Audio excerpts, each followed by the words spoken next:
The numbers appeared one ordinary morning, hovering just above everyone's head. They were subtle at first, faint as breath on glass. People rubbed their eyes, blamed exhaustion, screens, reflections. But the numbers didn't go away. They followed strangers down sidewalks, floated above coworkers in offices, trembled gently over sleeping children. Each person carried a quiet countdown, precise to the second, ticking steadily forward. No announcement came, no explanation. Time had simply become visible. Panic did not arrive all at once. It crept in.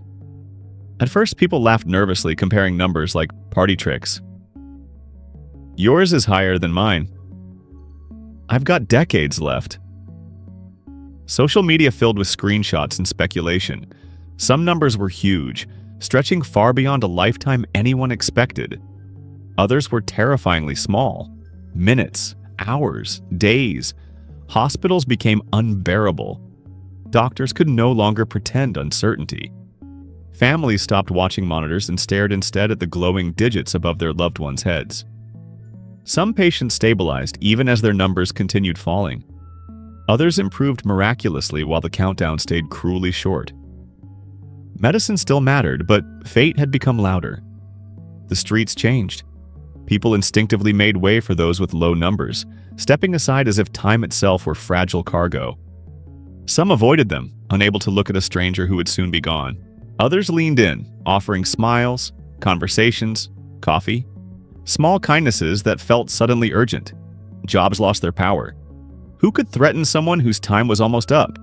Deadlines felt absurd when the person missing them had 3 days left to exist. Offices grew quiet.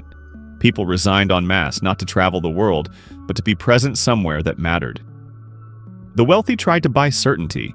They funded research, built bunkers, isolated themselves with those whose numbers matched their own, as if proximity could influence fate.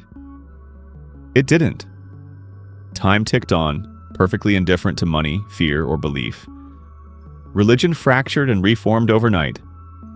Some called the numbers a gift, others a curse. New rituals emerged around the final hours. People gathered not to pray for miracles, but to witness endings with dignity. Funerals began before death, filled with laughter and tears in equal measure. Children adapted fastest. They asked simple questions adults couldn't answer. Why is Grandma's number small? Does my friend go away when it reaches 0? They learned early that time was not promised, only counted. Playgrounds grew quieter but gentler. Then came the hardest truth. The numbers could not be changed. People tried everything. Safer lives, wilder lives, isolation, recklessness. Nothing slowed or sped the countdown. Accidents happened exactly when the numbers reached 0. Illnesses waited patiently. Even violence seemed to hesitate, as if respecting the schedule. And yet, something unexpected happened. People stopped wasting time. Arguments shortened. Apologies came faster. Love was spoken plainly without delay. There was no point in pretending indifference when the clock was visible to everyone. Relationships grew intense, fragile, honest. A woman with only 1 week left married the man she had loved silently for years.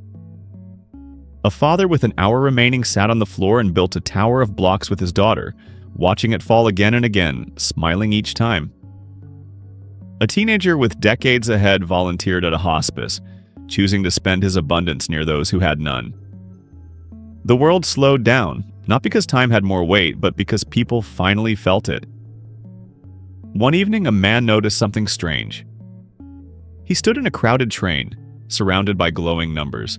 Some vast, some flickering, dangerously low. And above his own head, the digits were gone.